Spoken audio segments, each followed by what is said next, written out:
Hall of Fame big man Kevin Garnett's legacy is undeniably great. He's got a ring to his name. He made 15 All-Star appearances. He was an All-NBA player 9 times. He could do a bit of everything on the floor. He was a monster on the glass, and he's one of the most intense defenders in the history of the NBA. And yet it seems like the big ticket is already being underrated in discussions about all-time greats, even though he only retired just 6 years ago.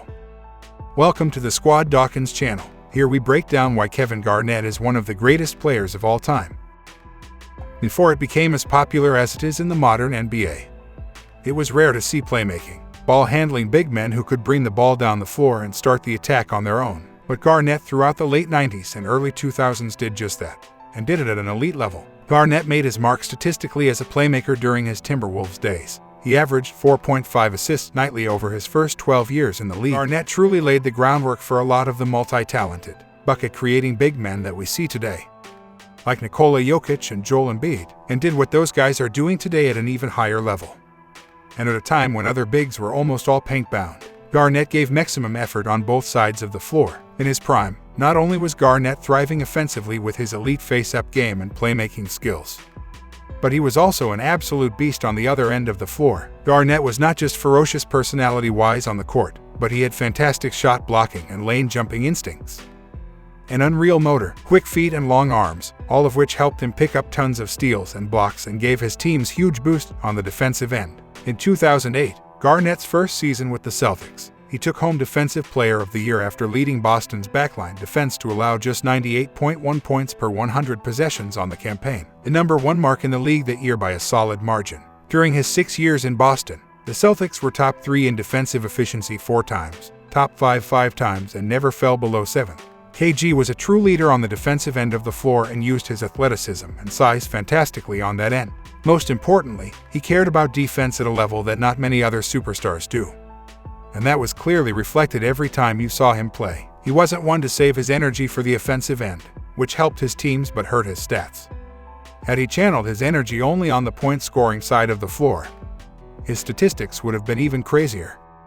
Here are some of the most unique benchmarks the big man set during his playing days. At 9, he's tied for the most first-team all-defense selections, along with Michael Jordan, Gary Payton, and Kobe Bryant. Amongst just bigs, he's #1 all-time in first-team all-defense selections. He's one of just 3 players with at least 12 all-defense selections, along with Bryant with 12 and Tim Duncan with 15.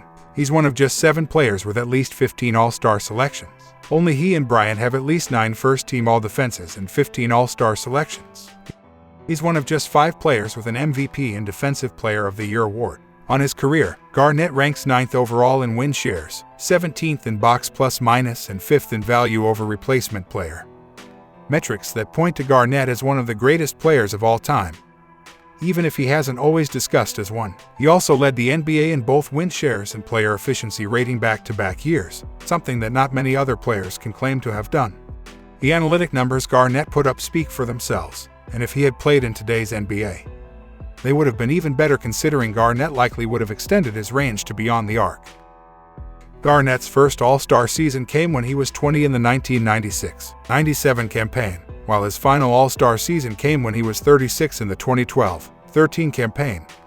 16 years later, only once did he fail to reach All-Star status in that 16-year stretch. His 15 All-Star appearances are tied for the 4th most of all time, trailing just Kareem, Kobe, and LeBron. In 2007, when Garnett joined the Celtics in his 13th season, he helped take Boston from a league-worst 24-58 record to a 66-16 campaign and an NBA championship as a 31-year-old. And although he didn't win MVP or Finals MVP that season, he was still without a doubt the Celtics' best player, dominating both ends of the floor and finishing first on the team in box plus-minus, value over replacement player, and win shares, all by a fairly sizable margin. And he did that with already 12 seasons worth of mileage on his body by that point.